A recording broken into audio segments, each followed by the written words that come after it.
Muito bem. Boa noite, meus irmãos e irmãs. Ano passado estivemos aqui na mesma data, não foi? Falando sobre liderança. Hoje vamos falar sobre avivamento. Talvez a melhor maneira seria dizer reavivamento. Que avivamento tem a ver com a conversão. É um morto que fica vivo, a não ser que a gente esteja morto. Se a gente já for crente, já foi avivado por Cristo, já ganhou vida em Cristo, então estamos falando de reavivamento. Apenas clarificando aí a terminologia. Nós temos 2 slides que vão ser postos lá e ficar lá, né? Mas eu quero chamar a sua atenção para um texto. O texto desta noite é Efésios capítulo 1, versículos de 3 a 14. Vi falar que amanhã eu vou comer uma galinhazinha com uma macarronada. Vai ser uma maravilha, aleluia, né? Bom demais. Vamos lá, diz assim o texto. Efésios capítulo 1, versos 3 a 14. Bendito o Deus e Pai de nosso Senhor Jesus Cristo, que nos tem abençoado com toda sorte de bênção espiritual nas regiões celestiais em Cristo, assim como nos escolheu nele, antes da fundação do mundo, para sermos santos e irrepreensíveis perante ele, e em amor nos predestinou para ele, para a adoção de filhos, por meio de Jesus Cristo, segundo o beneplácito de sua vontade, para louvor da glória de sua graça, que ele nos concedeu gratuitamente no amado, em quem temos a redenção pelo seu sangue, a remissão dos pecados, segundo a riqueza da sua graça, que Deus derramou abundantemente sobre nós, em toda a sabedoria e prudência, desvendando-nos o mistério da sua vontade, segundo o seu beneplácito que propusera em Cristo, de fazer convergir em Cristo, na dispensação da plenitude dos tempos, todas as coisas, tanto as do céu como as da terra.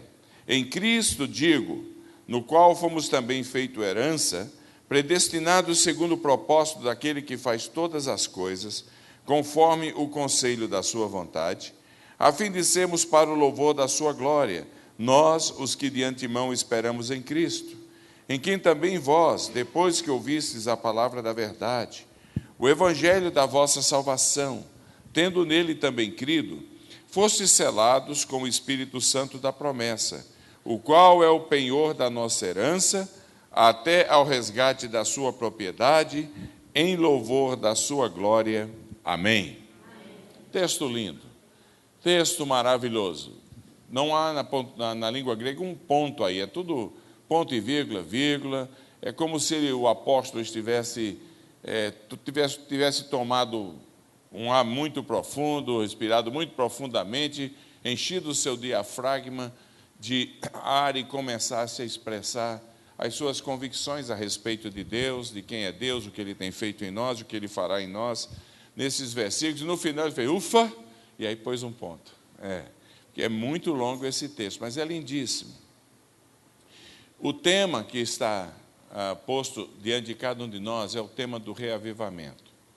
Reavivamento, meus irmãos, é obra divina, não tem mágica. A gente não consegue, eu tenho visto por aí afora, algumas pessoas dizerem assim, vamos fazer 40 dias de jejum e vai cair fogo do céu. Você já viu isso ou não? Isso é mágica. Isso é mágica, você está criando uma fórmula para ações divinas. Se você jejuar 40 dias e orar 40 dias, primeiro, você vai morrer. Provavelmente, são muitos poucos os que aguentam. Eu estou precisando, eu tenho um reforço de caixa aqui, que eu posso jejuar 80 dias. Ainda vai ter reserva aqui, viu? Não é fácil não, companheiro. Mas nós, cristãos, criamos muitas fórmulas para alcançar algo muito rapidamente. A gente cria. Se você jejuar, como eu falei, 40 dias, se você der o dízimo, você vai alcançar dinheiro na sua conta que você nem imagina. Já viu isso? Vai multiplicar por 1000, devorador, parece filme de terror. O devorador vai ser destruído, a abundância virá. A gente cria as mágicas para respostas rápidas. somos mestres em criar fórmulas. Então, o criar fórmula é uma religiosidade popular que muitas vezes não está na Bíblia. Não está na Bíblia. Mas nós vamos inventando, a gente vai. Eu fui visitar uma casa onde a mulher falou que a Bíblia nunca fechava na casa dela. Eu falei, e aí eu entro lá, também nunca saía daquela página. A Bíblia pesava uns 40 quilos. Era aquela Bíblia de oratório, gigantesca, da Edições Paulinas, que dá dor no braço só em levantar. Chega, estava cheia de poeira. E ela disse, aqui minha casa está protegida. Porque a Bíblia estava aberta lá onde o maligno não toca aqueles que têm o Espírito Santo dentro deles. Eu tenho visto muito endemoniado pegar a Bíblia e jogar longe. Então, tenho visto gente queimar a Bíblia, gente pisar em Bíblia, mas a gente cria as fórmulas. Nós não criamos as fórmulas? Você cria as fórmulas ou não? E a gente, porque na verdade, há um anelo dentro de nós de algo mais do que culto, de algo mais de que trazer a contribuição na igreja, de algo mais de que dizer que a gente é crente. Todos nós, dentro de nós, anelamos por aquela vida em abundância que Jesus Cristo falou que a gente poderia ter. É verdade ou não? A gente é um bando de fracassados, essa é a verdade. A gente anela dentro da gente por algo diferente. Não é possível, se Jesus falou que tem isso aí, então tem que ter, por que é que eu não estou vivendo? Aí a gente cria as fórmulas e escapa das disciplinas. Não disciplina na punição, disciplinas espirituais que podem levar a gente a uma vida saudável. Eu leio a Bíblia de fora a fora, muitas vezes, eu sei que você também lê, e a gente descobre que quando Deus resolve trazer um movimento de despertamento no meio do seu povo, um reavivamento, Ele faz porque o povo se afastou dele. Porque o povo está distante dele. Se você ler o livro de Juízes, esse é o ciclo. Você tem Deus libertando o povo, aí através de um juiz, enquanto o juiz vive, há espiritualidade viva. Quando o juiz morre, o povo se afasta de Deus, voltam aos postes ídolos. Deus manda um poder estrangeiro para punir o povo por causa da sua desobediência, o povo se arrepende, Deus traz um novo juiz e assim vai. 300 anos de história deste ciclo. Então, quando Deus resolve trazer algo novo, mais ou menos, desculpe, a palavra talvez não seja mais própria, é quebrando o galho da gente, porque a coisa está feia.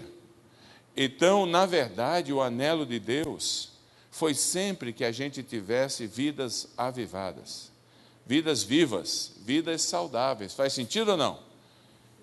Se a gente tem uma vida saudável, uma vida equilibrada cristã, uma vida avivada cristã, cheia da graça de Deus, cheia da bondade de Deus, mas cheio do entusiasmo nosso e da fé que Deus nos dá para crescer em nós, a gente não precisa de reavivamento, porque a gente já vai estar vivendo no óleo, como diz o outro. Não é assim? Então, a verdade é que o DNA das nossas vidas precisa ser alterado. Se o avivamento ou o reavivamento é obra divina, é obra nossa o clamar a Deus e nos esforçarmos por uma restauração do nosso DNA, porque tem os dois lados. Todo movimento de Deus na história humana tem o lado humano e tem o lado divino. Deus traz o despertamento e nós nos lançamos nesse despertamento e nos esforçamos o máximo possível. Melhorou assim? Está melhor assim ou não? Então, o tema desta noite é este. Olha aí, restaurando o nosso DNA para uma vida avivada, uma vida saudável. Porque, como dizia Ray Stedman, no seu livro A Igreja, o Corpo de Cristo, lançado e vendido os milhões na década de 70 e 80, se a gente viver a vida de Deus em nós, e se a gente viver a disciplina espiritual em nossas vidas, a igreja será essa comunidade de expressão maravilhosa e viva que deveria ser. Se não for assim, nós temos realmente que orar, pedir a Deus que caia fogo do céu, no bom sentido, que o Pentecoste se materialize em nosso meio mais uma vez, que que a gente experimente algo diferente do Senhor para ver se ganha vida de novo. Mas eu recuso a acreditar que nós cristãos, via de regra, a gente tenha sido distanciado tanto de Deus que a gente tem nome de que vive, mas está morto, e Deus precisa trazer algo especial para ver se põe vida no nosso meio. Então é melhor a gente ver o DNA nosso, aonde estamos errados, o que precisa ser restaurado, e Deus vai acrescentando da sua graça, porque um crente saudável é um crente cheio de fé, é um crente alegre. Concorda comigo ou não? Ele entusiasma, ele abençoa outras vidas, ele é abençoado por outras vidas. Um crente saudável é uma maravilha das maravilhas, mas está ficando raro. Então, vamos tratar desse assunto, tá bom? Então, o tema de hoje é restaurando o nosso DNA. Houve um antropólogo e sociólogo britânico-polonês, morreu faz 50 anos. O nome desse antropólogo era Malinowski. Como era o nome desse antropólogo? Mas o nome é complicado. Alguns dizem Malinovski, mas aí já é botando um russo na coisa. Malinowski. Ele ficou muito famoso na história da antropologia e da sociologia. O que é que esse cara fez? Ele foi professor por 50 anos. 50 anos. Dos 50 anos, por 40 anos, ele pegava os seus meses de férias, que no hemisfério norte são 4 meses, que vai de maio até setembro, começo de setembro, e ele imergia em algum lugar do mundo, alguma cultura, cidades grandes, ou cidades pequenas, ou florestas, ou tribo, ou ele ia para algum lugar, tentando descobrir se no DNA da raça humana havia algo que poderia nos identificar como seres humanos. Então, Malinowski gastou 40 anos da sua vida tentando encontrar quais eram as marcas que diferenciam a gente do macaco, da onça, deixa a onça ir beber água, né? Da onça, do leão. O que é que em qualquer lugar do mundo marca o DNA da raça humana? Não é 2 pernas e 2 braços, é certamente algo diferente. O que é que ele descobriu? Ele descobriu que se você é ser humano, se você é homem ou mulher e está aqui, você é marcado por 4 verbos. O verbo ser, o verbo ter, o verbo existir e o verbo... Então vamos repetir isso aí? Ser, ter, existir e influenciar. O verbo ser, então concluindo o que é que ele fez?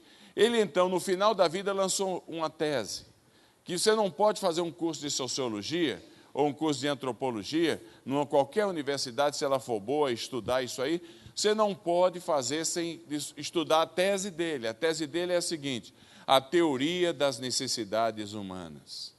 Ele diz que todo cidadão, todo ser humano no mundo é marcado por esses 4 verbos. A gente vive querendo, é uma necessidade nossa, ser, ter, existir e influenciar. Agora, Malinowski gastou 40 anos pesquisando isso aí, e se ele tivesse ido na Bíblia, ele tinha aprendido em 10 minutos. É porque quando Deus chama Abraão, em Gênesis capítulo 12, é exatamente isso que Deus diz a Abraão. Deus foi ao encontro das necessidades universais da raça humana presentes na vida de Abraão. O verbo ser tem a ver, ou o desejo de ser, tem a ver com fama, ser reconhecido aos olhos dos outros. Não é verdade que a gente gosta que os outros reconheçam a gente? Sim ou não? Faça alguma coisa na igreja e ninguém diga bem feito, vê se você faz de novo. Não faz mais. Há um desejo em cada um de nós de sermos pessoas reconhecidas. O desejo da fama é tão inerente à nossa vida, o desejo de ter o nome reconhecido é tão inerente à nossa vida como a capacidade de respirar. A gente faz coisas porque a gente gosta que os outros nos reconheçam. Isso é ruim? Não é ruim. Quando Deus chama Abraão, ele diz assim: de ti eu farei o quê? Uma grande nação, quer dizer, o nome dele ia ser reconhecido. Não tem nada errado querer ser reconhecido. Todos nós temos o desejo de sermos prósperos ou não? Sim ou não? Quando Deus chama Abraão, diz, você vai ser uma grande nação, quer dizer que vai ter nação menor. Você vai ser mais próspero do que outros. Todos nós temos dentro de nós o desejo de sermos abençoados. E coisa linda quando ele diz, sou abençoado. Sou abençoado. E Deus diz assim, eu vou fazer de você, Abraão, é um abençoado. É um abençoado. Eu vou te abençoar. Então, o que Malinovic descobriu, Deus já tinha dito a Abraão, não tem nada de errado a gente querer o reconhecimento de outras pessoas. Ser reconhecido. Tem não. O bem feito, a Bíblia diz, dai honra a quem merece honra. Reconheça a quem merece honra. Então, qual foi o primeiro verbo? O verbo? O segundo é qual? É o ter. Ter tem a ver, se ser tem a ver com como os outros nos olham. O desejo de ter tem a ver com as nossas motivações e os nossos sonhos mais íntimos e pessoais. Por exemplo, todos nós temos o desejo de ter uma família. É muito difícil ficar só. O indivíduo solitário, ele vira louco. É uma coisa tremenda. Todos nós temos o desejo de uma família, não temos? Por isso que a gente casa. Alguém perguntou, o que é que eu devo fazer agora que eu casei? Lá em Panamá, esse mês passado, um cara reclamando pra caramba do casamento dele. Veio falar, primeira vez que eu vi o cara, ele já veio reclamar comigo, companheiro. E eu nem conheço a esposa dele. Falei, amigo, antes de casar, você tinha que ter aberto o olho, depois fecha de vez. Fala com o seu pastor, não vem para mim, fecha os olhos, esqueça e leva a bola para frente. E vamos caminhando. Mas porque todos nós temos o desejo de ter uma família, um grupo, pertencer a algo, a uma comunidade. Todos nós temos o desejo de ter bens, por isso a gente trabalha. Quantos aqui tem 2 empregos? Alguém tem 2 empregos aqui ou não? 2 empregos. Às vezes é por necessidade, às vezes por desejo de ter um pouquinho mais. O filho pede alguma coisa. Eu tenho uns 20 empregos, só pode, porque eu vivo viajando, tem aquele negócio todo. Não é bom quando chega no final do mês e a gente tem o saldo positivo? Ou você vai dizer que não é? É horrível quando termina o mês e o saldo está negativo no banco. Aliás, é a regra geral. É uma situação, e o filho pede alguma coisa e você não pode dar. Então, o desejo de ter é inerente a cada um de nós. Inerente. Faz parte das nossas necessidades. O desejo de ter uma família. Deus diz a Abraão, eu vou te dar uma família tão grande que será chamada de uma grande nação. O desejo de ter um engrandecimento, de ter propriedades. Por isso que a gente compra uma casa, se der, compra 2. Se der, compra 3. Compra uma fazenda e um boi. E é por isso que a gente faz essas coisas. Deus disse a Abraão, eu vou lhe dar uma terra, eu vou engrandecer o seu nome. O desejo de ter propósito na vida. O verbo ter, tem um sentido para a vida. Deus diz a Abraão, você vai ser uma bênção, Abraão. E finalmente o desejo da segurança, de ter segurança. A gente põe grade em tudo, a gente não põe grade em tudo porque é bonito. A gente põe grade em tudo porque a gente quer se sentir mais seguro. Não é isso mesmo? Eu fui visitar uma casa em São Paulo, o pessoal da Brasil para Cristo, falei, e aqui, casa grande, lá no Itaquera, semana passada, ele falou, aqui é tranquilo, a gente tem uns 4 cachorros, a cerca elétrica, 12 câmeras. Falei, meu Deus, e ainda paga um vigia. Falei, meu Jesus, e grade para todo lado. Eu falei, gente, nós somos os verdadeiros presos dentro de casa. E tudo isso acontece porque a gente tem um desejo de segurança. A gente quer saber que a gente amanhece e vai dormir. Está protegido, não é assim? É assim. E Deus promete a Abraão, por exemplo, que ele haveria de abençoar os que abençoassem Abraão, os que protegessem Abraão. E amaldiçoar os que amaldiçoassem, os que tirassem a sua proteção da vida de Abraão. Então, o primeiro desejo é o desejo do nosso DNA. Você concorda que faz parte de quem você é ou não? Sim ou não?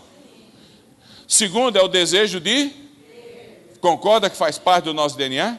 Agora vem o terceiro. É o verbo existir. Existir tem a ver com estabilidade. Você não se sentir um peixe fora d'água. Você existe, você participa, você pertence. Todos nós temos o desejo e o anelo e a aspiração de pertencer a alguma coisa. Por isso que a gente se liga ao clube da terceira idade, da segunda idade, da primeira idade. A gente se liga aos escoteiros, a gente se liga à igreja. A gente quer pertencer, faz parte da gente.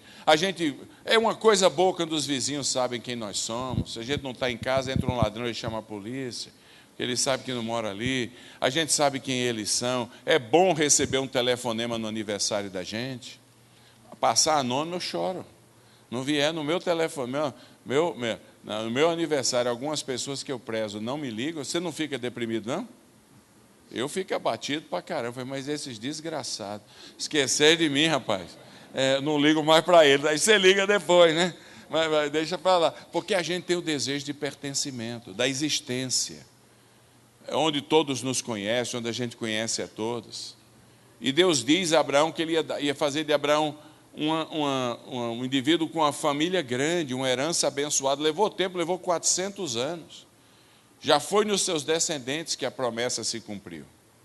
Finalmente, veio o quarto verbo que Malinowski descobriu, parte do DNA humano e que Deus já fala há muito tempo. É o verbo influenciar. O verbo influenciar tem a ver com o sentido para a vida. O verbo influenciar é o legado que a gente deixa para os outros. O verbo influenciar é o que o cristão foi chamado a ser. Um cristão vivo, avivado, é um cristão que influencia os outros. O verbo influenciar tem a ver com o que o pessoal vai dizer a seu respeito depois de você morrer. O verbo influenciar tem a ver com a melhora das pessoas ao nosso redor. Abraão recebeu o mandato, influencie tanto, que as pessoas que vão estar ao seu lado vão dizer, esse homem é uma bênção, ser tu uma bênção. Qual é o problema aqui com cada um de nós? É que a razão pela qual Deus nos criou desta maneira, é porque as 3 primeiras marcas ou anelos da raça humana, de um ser humano, DNA vivo, elas têm que ser apenas e tão somente a plataforma que nos dá credibilidade para que a gente abençoe outros. Porque ninguém gosta de andar atrás do fracassado. Faz sentido ou não? O fracassado atrai quem? Outros fracassados. Agora, se você é bem-sucedido, se você é conhecido, se você desenvolve um sentido de pertencimento, se pertence a um grupo, se você é uma liderança positiva, uma pessoa positiva onde você está, as pessoas naturalmente lhe procuram para ajuda. Elas se abrem à sua influência. Não é assim? O DNA humano, desde Adão e Eva, foi corrompido. Por isso que ele precisa do reavivamento do DNA, a restauração do DNA. Hoje em dia a gente quer ser visto por outros, ser reconhecido por outros. A gente quer cada vez ter mais. Se a gente puder ter, a gente vai ter uma imobiliária, não é 3 casas só não, ou uma casa. A gente quer existir numa comunidade para dominar sobre os outros e não abençoar os outros, para mandar em mais gente, para tirar vantagem dos outros. Essa é a realidade de cada um de nós. O altruísmo, o desejo de abençoar outros, está na boca, mas não está no coração. Vamos falar a verdade aqui. Não é verdade que a maioria quando a gente começa um relacionamento, a primeira coisa que a gente pergunta é o que é que eu vou ganhar com isso? Não é assim? O que é que eu vou ganhar com esse negócio aqui? A gente está igual o gesso, a gente só quer levar vantagem em tudo. O nosso DNA é maligno, está contaminado, é pecaminoso. A gente quer ser, ter e existir para influenciar muita gente, para que nos ajude a ser mais, ter mais e exista mais. Até quando a gente usa as palavras certas, o motivo é errado. Por exemplo, numa classe, está todo mundo lendo comigo aí ou não? Que a primeira coisa que para mudança, a gente tem que reconhecer onde a gente está. As Madre Teresa da vida são muito poucas. Olha, até quando a gente usa as palavras, a gente usa, por exemplo, uma classe tinha 3º ano primário, tinha um aluno chamado Joãozinho. E a professora falou assim, Amanhã só dou presença a quem responder chamada com a frase bonita. E o Joãozinho entrou em pânico. E foi para casa desesperado. Chegou em casa, o pai notou que ele estava meio complicado, calado, coisa que era impossível o Joãozinho ficar. Na hora do jantar, falou: Joãozinho, o que é que aconteceu? Ô pai, a tia falou que amanhã só dá presença se a gente usar uma frase bonita para responder presença. Eu não sei nenhuma, pai. Falou: meu filho, não se preocupe. Eu tenho uma na ponta da língua. Ele falou: qual é, pai? Ele falou: é melhor dar do que receber. E aí o Joãozinho ficou encantado, falou: pai, como você é maravilhoso, que coisa tremenda. E ele passou o jantar inteiro, a noite inteira, nem dormiu. É melhor dar do que receber, é melhor dar do que receber, memorizando. No outro dia, a professora começa lá: Mariazinha, e o Joãozinho: é melhor dar do que receber. O dia está lindo, é primavera, tá, presente. Toninho, as borboletas estão voando, está tudo tão colorido, presente. Joãozinho, e ele não aguentava mais: Joãozinho. Ele falou: é melhor dar do que receber. E a professora falou: Joãozinho, foi uma surpresa absoluta. Falou: Joãozinho, que frase linda. Falou: pois é, tia, é melhor dar do que receber. Falou: Joãozinho, quem lhe ensinou essa frase? Falou: meu pai. Ah, e o que seu pai é? É um pastor? Ele falou: não. O que é que ele é? Ele falou: é um boxeador. Então, até quando a gente usa a frase certa, a gente usa do jeito errado. É uma situação calamitosa. Como é que a gente pode pedir a Deus que traz um reavivamento se a gente não altera o nosso DNA? Porque o que Deus vai nos ajudar é com a graça dele e o entusiasmo do Espírito Santo na nossa vida, mas a disciplina de mudança tem que ser minha e sua. Nós não somos robôs. Nós, calvinistas, dizemos que quando o Espírito Santo de Deus nos faz novo, nos traz a vida, ele nos dá uma nova disposição, uma nova natureza. É nessa nova natureza que é sua responsabilidade, contando com a graça de Deus. Então aí estão os 4 verbos. A gente precisa alterar o DNA, e vamos começar nessa noite. Porque podíamos ter aqui uma campanha de avivamento, botando gente dormindo no chão, derrubando gente, chamando todo mundo de endemoniado. Isso não ia levar a nada.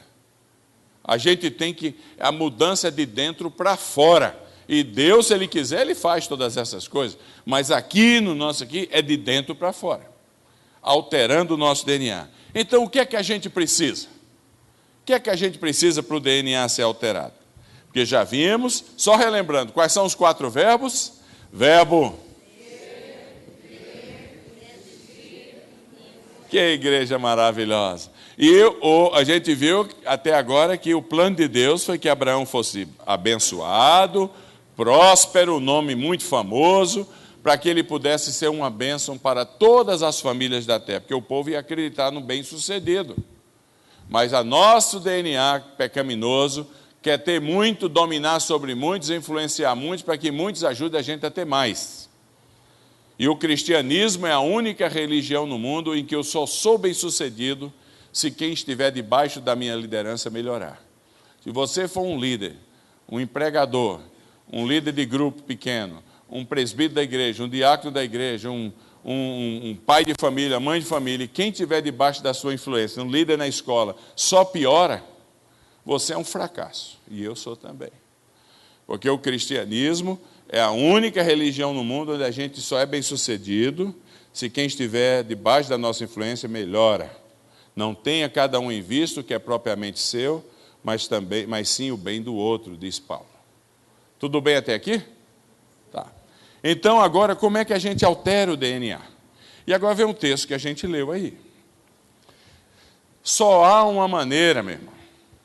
Só há uma maneira, aliada a uma grande disciplina, é fazer algumas redescobertas, que nós vamos tentar descobrir nessa noite. Pelo menos 2.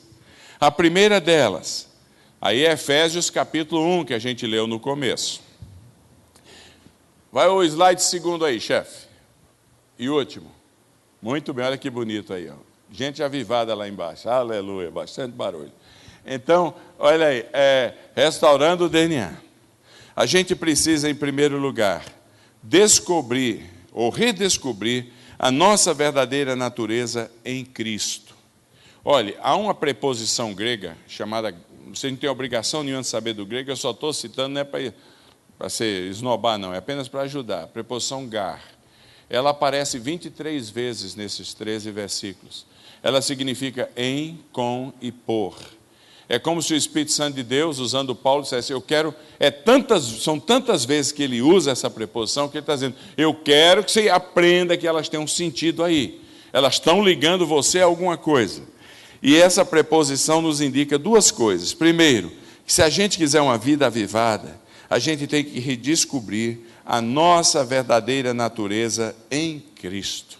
Em Cristo. Que a gente esquece, a nossa natureza em nós mesmos, na igreja. Como há conversões para a igreja e não para Cristo? A nossa verdadeira natureza é em Jesus. Quem somos nós em Jesus? Quem somos nós em Jesus? Você sabe, Deus me deu a graça de viajar pelo mundo inteiro. Cada vez eu estou mais impressionado como tem conversão para a igreja. Como tem gente se convertendo à igreja. Você liga o programa de televisão, eu era assim, assado, só mostra desgraça. Eu era um desgraçado, tal, e passei a frequentar o quê? A igreja. Raramente, aí o cara vai dar glória a Deus, aí você dá glória a Deus. Mas toda a ênfase é em cima da conversão à igreja, não muda o DNA da gente. Quem muda é Jesus Cristo. Então, qual é a nossa redescoberta nessa noite em termos da nossa natureza? Paulo diz aí algumas coisas impressionantes, dos versículos 13 a 14. Ele diz aí, em primeiro lugar, que nós somos escolhidos em Cristo. Isso aí, presbiteriano, gosta dessa linguagem. Não entende, mas gosta. Somos escolhidos. A doutrina da eleição. A doutrina da eleição é uma doutrina que abençoa muitos e confunde a milhões. É uma doutrina muito confusa para muitos. Não é fácil de explicar. Como é que Deus elege uns e não elege outros? Isso é problema dele. Aí alguém perguntou para mim, você pode explicar essa doutrina? Eu falei, não tem jeito, amigo. Mas como não tem jeito? Você não é um pastor reformado, presbiteriano? Falei, é o seguinte, meu amigo, não tem jeito porque pertence à administração, eu sou relações públicas. A minha função não é, eu não vou explicar o inexplicável. Eu apenas falo. Mas é verdade, o mundo inteiro pode escolher entre crer ou descrer.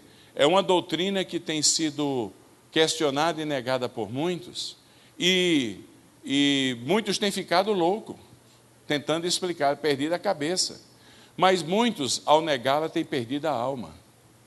Então é uma situação, não dá para explicar, pertence à administração. Mas é verdade. Eu prefiro, olha aí a liberdade humana aí, eu prefiro crer nela e saber que nos propósitos inexplicáveis de Deus, Ele me carrega nos braços dele. Não é uma maravilha? Que eu pertenço a Ele na vida e na morte, como diz o Catecismo de Heidelberg, e nada pode me tirar dos braços dele. É consolo, eu me consolo com essas coisas, outros se escandalizam, mas não posso fazer nada, pertence a Ele. Agora, para que Deus nos escolheu, diz o texto? É a nossa natureza. Então, primeira coisa, somos escolhidos. Para quê? Porque é mais importante ficar querendo explicar a eleição, você tem que perguntar o propósito dela. Qual é o propósito da eleição divina? O Pai nos escolhe para duas coisas. Diz o texto aí, olha aí. Nos escolheu nele para ser, versículo 4, sermos o quê? Santos. O que é que quer dizer a palavra santo? Me ajuda aí, que eu sei que o Honório ensina a Bíblia aqui. O que é que é? O que é que quer dizer santo? Separado de quê, gente? Isso não é um negócio meio metafísico? O santo é um separado. É verdade que é separado. Mas um casal que se divorcia é separado. É santo? Não. Então o que é que a palavra hagios, ela quer dizer separado, mas ela quer dizer diferente. É separado para um propósito, para ser diferente. Então aí fica muito mais carne e osso. É ser diferente. Por que é que esse templo é diferente da quitanda ali na esquina? Porque ele foi santificado, foi separado para um propósito diferente. é diferente da minha residência. Esse aqui é o local onde a gente se reúne para o culto. Então, Deus é santo porque Ele é diferente dos seres humanos. Isso quer dizer que o cristão deveria ser reconhecido na empresa, na escola, nos esportes, como pessoa diferente. Diferente, não é separado, ele devia estar imergido lá, mas reconhecido diferente. Por exemplo, há uma diferença muito grande quando alguém chega para mim e diz: você é crente. Mas pode ser que ele chegue para mim e diga: você é crente? Faz diferença ou não?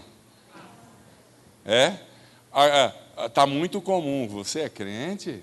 Você é crente é julgador. Você é crente é afirmativo. Então, ser santo, Deus nos escolheu para que as pessoas digam para a gente: você é crente. Posso confiar em você. Isso é diferente. Mas, na verdade, quando o DNA não é alterado e avivado, as pessoas olham para a gente: mas rapaz, você é crente mesmo? É uma vergonha. Uma vergonha.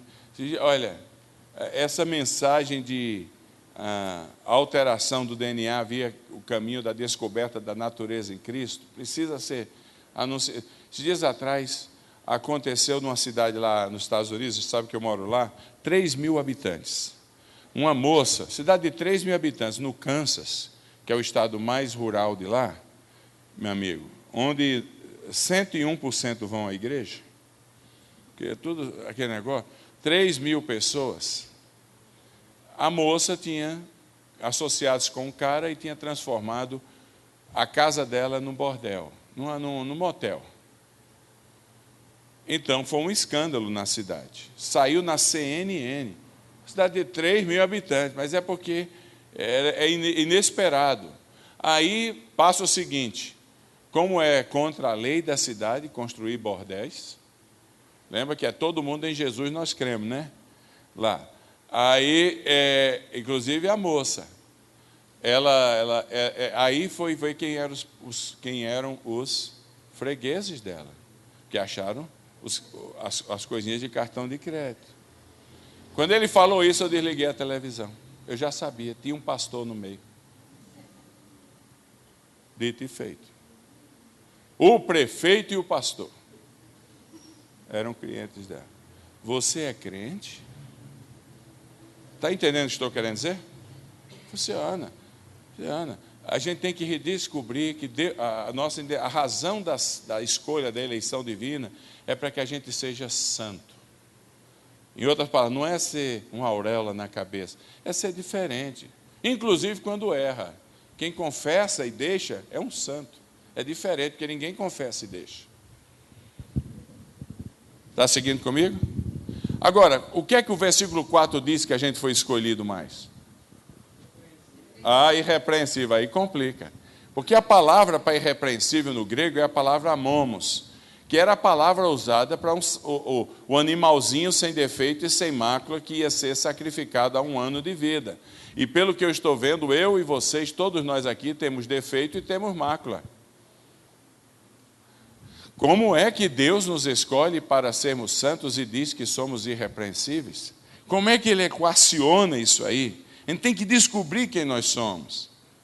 Porque era a palavra usada na preparação do sacrifício. Se não tivesse nenhuma falha, era amomos.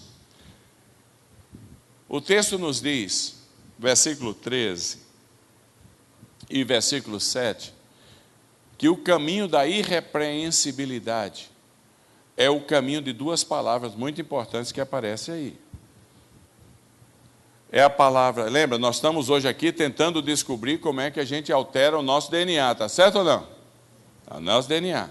O caminho aí são as palavras redenção e remissão. Redenção muda o proprietário na nossa vida. Remissão apaga a dívida que a gente tinha. São duas coisas que se completam. Redenção e remissão. A coisa é muito interessante. Olha como é que isso... Por que a gente é irrepreensível quando a gente está em Cristo? É porque há duas palavrinhas do Novo Testamento muito importantes. Uma delas é hilastério, a outra palavra é litron. Vamos ver se ninguém dormiu. Repete essas duas palavras aí.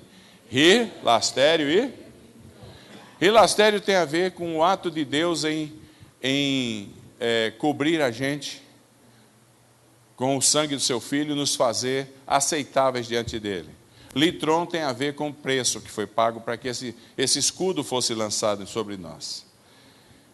Então, a ideia é a seguinte: redenção muda a gente de proprietário, porque a gente estava distante de Deus, e Deus colocou sobre nós essa bênção desse hilastério, desse sacrifício, desse sangue, desse escudo, que nos muda, que nos livra de qualquer acusação.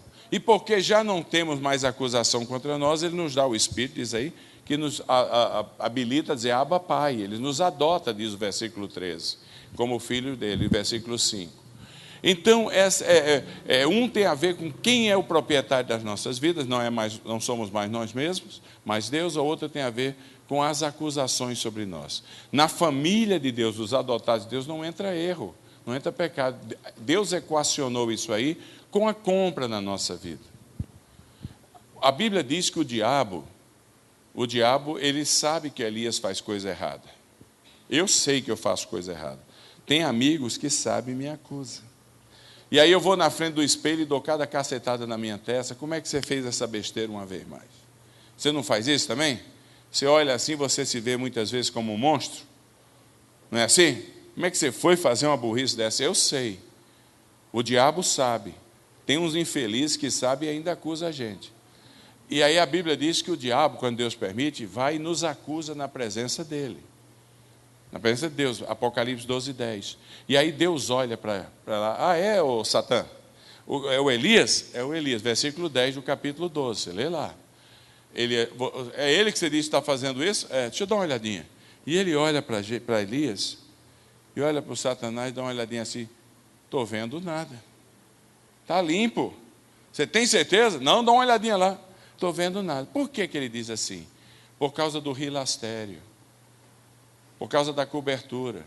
Por causa na vida do cristão, da natureza cristã em Cristo, há um escudo chamado tampa-pecado. É o escudo do sangue de Cristo. Então Deus olha para a gente, não vê mais nada. E ele diz assim: dos pecados de Elias jamais me lembrarei. Aleluia. Agora você vai repetir esse versículo, vai dizer o seu nome, dos pecados de, aí você diz seu nome, jamais me lembrarei, e você dá um sonoro aleluia. Vamos lá? Dos pecados de Elias, jamais me lembrarei. Aleluia! É uma maravilha. Então, esse é o nosso DNA, abençoado. Deus, para a gente ser restaurado, para que a gente viva avivado, a gente tem que lembrar quem a gente é em Cristo. Me falaram uma vez que um garoto aprendeu a fazer artesanato, madeira. E ele gostava muito de barco, e ele fez um barquinho muito bonito. E deixou, o pai dele era bom nisso aí, ele deixou o barquinho do lado de fora de casa, veio a chuva, levou o barco. 2 semanas depois, ele ficou nervoso, chorou muito. Ele foi andar na vila dele, na cidadezinha pequena dele, lá tinha a loja de artesanato. O que é que estava na vitrine? O barco dele. Vocês conhecem essa história? O barco estava lá. Ele entrou lá dentro, já pegou o barco, já ia saindo, o dono da loja falou: não, amigo, você tem que pagar. Mas como pagar? Fui eu que fiz. Mas eu comprei de outro. Mas eu fiz, não, mas a chuva veio, levou, não tinha tido de propriedade, eu comprei. E quanto é que custa? Falou, R$20. Ele correu em casa, abriu o cofrinho dele, de porquinho cheio de moeda, conseguiu os R$20, trouxe lá, entregou para o cara, pegou o barquinho, foi para casa todo orgulhoso. Chegou em casa, ele pôs o barquinho em cima da mesa e olhava para o barquinho, emocionado, dizia: barquinho, você agora é meu 2 vezes. Você é meu porque eu lhe criei e você é meu porque eu lhe comprei. É isso que Deus fez. Somos dele 2 vezes. Ele nos criou e ele nos comprou. Essa é a nossa natureza. Essa é a nossa natureza. Não é uma bênção uma coisa dessa? Então, quando ele nos escolheu para sermos santos e para sermos irrepreensíveis, pela redenção no seu sangue. Então, meus irmãos, aqui vem a coisa importante. Preste atenção. Nada que você venha a ser no mundo pode ser maior do que você já é agora. Lembra o verbo ser? Verbo ser. Nada que você venha a ser no mundo pode ser maior do que você é agora, filho de Deus. E você diz o que para Deus? Aleluia, tá certo ou não? Vamos lá, gente, como é que é? Aleluia! Nada que... Seu nome pode ser mais famoso, você pode aparecer na Caras todas as semanas, mas não é comparado ao que você já é pela graça de Deus. Filho de Deus. Nada que você venha a ter, você pode trabalhar duro. Eu trabalhava duro querendo um Tempra. Antigamente tinha um negócio chamado Tempra aqui. Eu comprei um Tempra de calota dourada, 16 válvula, usado, mas comprei. Levei 11 multas no ano. Vendi o Tempra no final do ano, peguei um Unozinho. Aquele que com meu peso, nem empurrando o pé, sai do estádio. Então, mas era o meu... Nem que você venha ter tudo que você anela, tirar na loteria, ser um milionário, pode chegar perto do que você já tem nessa natureza em Cristo. Deus já lhe fez assentar nos lugares celestiais em Cristo Jesus. E você diz o quê? Aleluia! Que coisa maravilhosa. Então, por maior esforço que você tenha, por maior esforço que você faça, trabalhe em 20 empregos, miserável. Você não vai, conquiste muita coisa, você não vai chegar nem perto do que Deus já lhe deu pela graça. Nada que você venha a experimentar na existência sua, o verbo existir, pode chegar na poeira do que você já tem hoje, que é a vida eterna em Cristo Jesus. Que coisa maravilhosa. E aí a gente diz o quê? Qual é o verbo que está faltando? Influenciar. Isso aí depende de você. Os 3 primeiros dependeu de Deus. Foi Deus que deu. O influenciar depende de você, depende de mim. Está seguindo comigo? Aí avivamento vem. Quando você se torna um influenciador, abençoador de vidas. Aí o povo se chega a Cristo, se chega a você. Aí gente se converte pelo seu testemunho. Aí ninguém segura, ninguém detém, é obra santa. Deus vai lhe ajudar. A única coisa que está pendente é o nosso legado, é a nossa influência, é a nossa missão. Essa depende de nós. Por isso o texto termina, aquela preposiçãozinha, gar, em compor. Aquela conjunção, digo. Ela termina com o propósito do nosso chamado. Porque a gente tem que entender a nossa verdadeira natureza e o nosso verdadeiro chamado. Há 2 palavras que se destacam aí. Deus nos fez herdeiros, filhos, santos, irrepreensíveis pela sua bondade. Deus nos pôs nos lugares celestiais em Cristo Jesus para 2 coisas: para o louvor da sua glória e para o louvor da sua graça. Essas são as 2 coisas que Deus fez. Vai preparando o vídeo aí, companheiro. Essas são as 2 coisas que Ele fez. Em outras palavras, tudo que a gente consegue, tudo que a gente é, todos os relacionamentos que a gente desenvolve, tem que levar à glorificação de Deus. É para o louvor da sua glória. As experiências boas e más da nossa vida são os instrumentos de Deus para abençoar a gente. Porque ninguém... ser crente, eu vejo as pessoas dizerem, nunca mais vai para o hospital. Meu Deus, crente não fica doente. Eu falei, isso é um doido. Crente não passa por problema, isso é um louco. No mundo tereis aflições. Alguém morre sem estar com um enfermo? Só ir lá em Rio Verde, que uma pessoa morreu passando bem. O que aconteceu é que o hospital, muitos anos atrás, não tinha médico de plantão, era enfermeira de plantão. E tinha um cardíaco, que é muito, Hospital Evangélico de Rio Verde, ela tinha que ir quarto por quarto. Ela foi no cardíaco lá no primeiro quarto, às 11 da noite. Quando ela terminou de visitar todos os 200 e tantos leitos, já era quase 1h da manhã, o turno dela, eis que toca o disparo lá, que o cara tinha morrido. Quem estava lá, ela correu lá, o cara tinha morrido, cardíaco. Aí ela botou no relatório dela, morreu passando bem. Só lá, só em Rio Verde é que alguém morre passando bem. Não tem jeito. Então é uma ilusão. Então tudo que a gente passa na vida, tudo que a gente sofre na vida, Todas as dureiras. Gostou dessa aí, chefe? E o pior é que é verdade, viu, rapaz? O cardíaco de Rio Verde morreu passando bem. Então, tudo o que acontece na nossa vida faz parte do treinamento divino para o louvor da sua glória. A gente vai ver um vídeo aqui que é impressionante a respeito disso. Por exemplo, pus um casinho aqui para a gente pensar. Um exemplo. Lá no Egito, eu estive lá semana passada.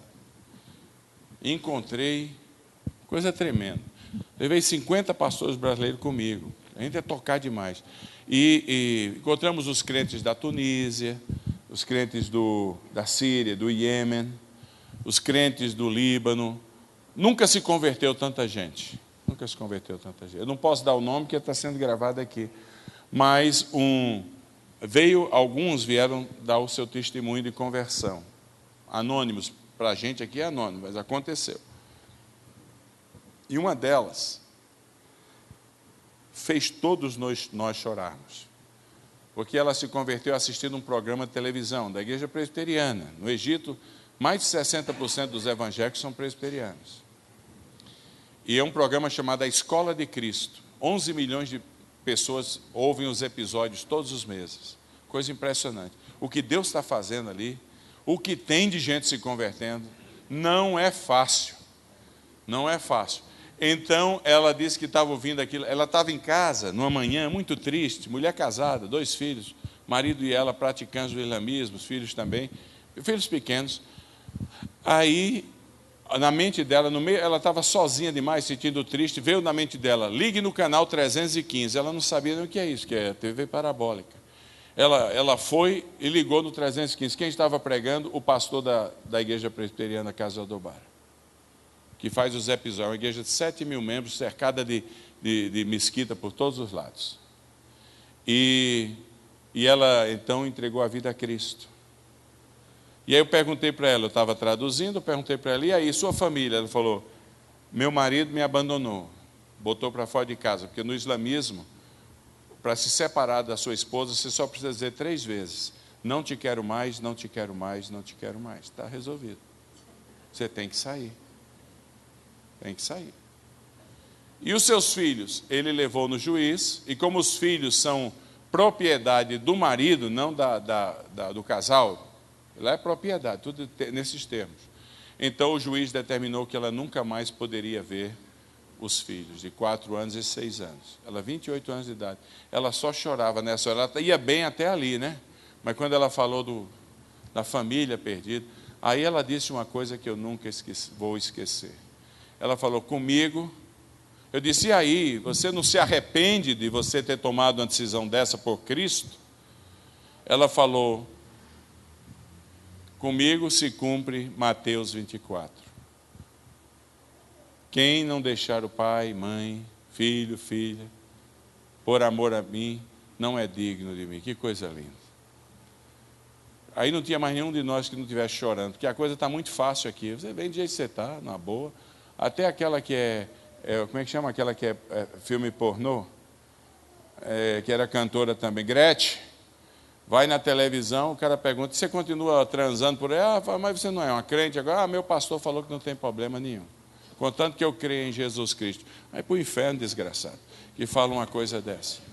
Miserável, cego guia de cego, está entendendo? Mas aquela mulher ensina a gente, que é por Cristo. Ela abençoou as nossas vidas com o testemunho dela. As experiências boas e más da gente abençoam outros quando elas são entendidas da perspectiva da glória de Deus.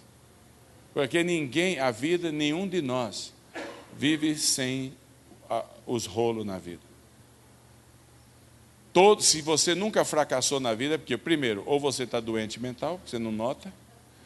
Segundo, alguém está fracassando muito por você para lhe proteger. Não tem jeito. E são nas durezas da vida que os outros nos observam, para o louvor da sua glória. É assim, fala mais alto do que 1000 trombetas tocando ao mesmo tempo. Então, lá teve esses negócios aqui. Então, ela, em vez de reclamar, ela disse, em mim se cumpriu Mateus 24. Aleluia. Aleluia. Quando os jovens moravianos, na história das missões, cheio de vida, cheio de entusiasmo, cheio de fé, em 1718 pediram autorização à igreja, lá na Alemanha, ou entre a Alemanha e República Tcheca hoje, aquela região, Dresden, na Alemanha, até Praga, era a região da Conde Zuzendorf. Eles pediram para ir como missionários para o Caribe, primeiros missionários protestantes no Caribe. O Conde Zuzendorf e a igreja os abençoou. Eles foram para o escritório das Índias Ocidentais e disseram, queremos ir para a ilha de Santa Cruz e a ilha de São João, no Caribe, perto de Trinidad e Tobago. Eles falaram, não pode. Mas por que não pode? Não pode porque é só para escravo. Vocês que não tem jeito, os brancos europeus não podem ir, só pode ir escravo. Ele falou, não tem problema, vamos como escravo. Mas como? Ele falou, porque escravo nós já verdade somos. Desde o dia que nos entregamos a Cristo, nos tornamos escravos de Cristo. Aí foram de volta à igreja, pediram a benção, explicaram a situação, a igreja os abençoou aí como escravos.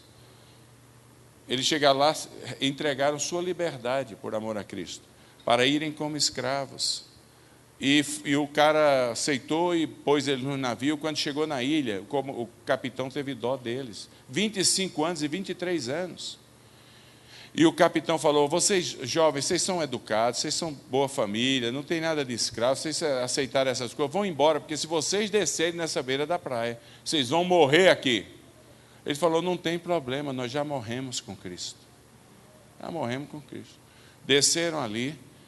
Levou 25 anos para a Holanda autorizar a colonização nas ilhas, que não fossem escravos poderem ir para lá.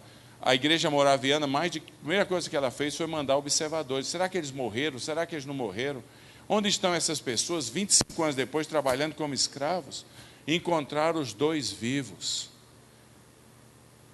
Um tinha 50 anos, o outro 48. 25 anos trabalhando como escravos. Mas encontraram mais de 25 mil adultos batizados. É para o louvor da sua glória. Para o louvor da sua glória. É para isso que a gente existe. E o texto diz, para o louvor da sua graça. Quer dizer, se a gente olha isso aí, as dificuldades na casa se tornam para o louvor da glória de Deus, contando com a graça dele.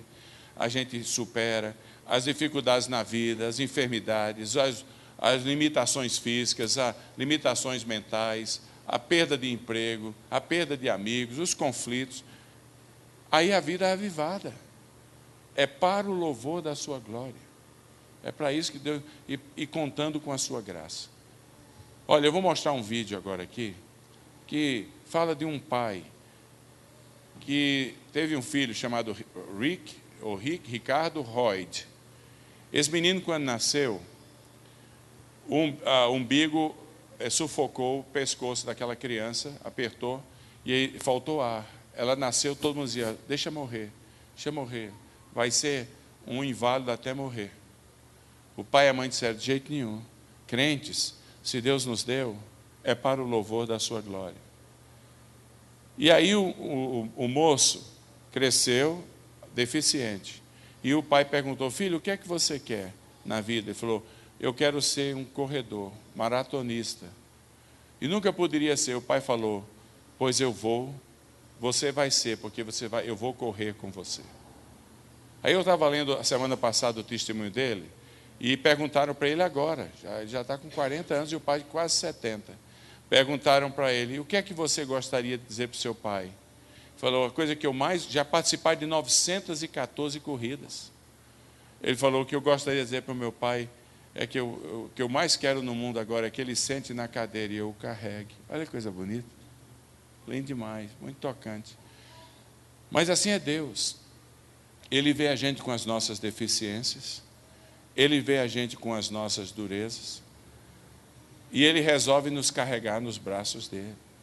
Ele quer que a gente chegue ao final da vida e cruze a linha de chegada de uma maneira vivada, com o DNA correto, que Ele vai dizer, venha servo bom e fiel. Mas para isso Ele sabe que todo mundo aqui é cadeirante. Então, como a gente é tudo cadeirante espiritual, Ele toma a iniciativa de nos abençoar e diz: eu corro com você. Então, a vida avivada é a vida onde a gente deixa Deus empurrar nossa cadeira.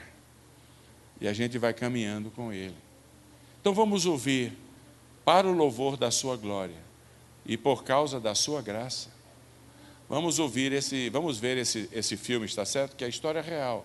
Depois o pastor vem e vai orar para a gente, para que Deus ajude a gente a restaurar o nosso DNA, pela graça de Deus, a pôr as coisas mais importantes como mais importantes, e a abençoar vidas, porque aí a gente se entusiasma na vida espiritual, e não só querer que os outros satisfaçam nossos desejos. Who taught the sun where to stand in the morning? And who told the ocean you can only come this far? And who showed the moon where to hide till evening? Whose words alone can catch a falling star? Well, I know my Redeemer lives. I know my Redeemer lives. All of creation testifies. This life within me cries. I know my Redeemer. The very same God who spins things in orbit runs to the weary, the worn, and the weak. And the same gentle hands that hold me when I'm broken, they conquer death to bring the victory.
Redeemer lives.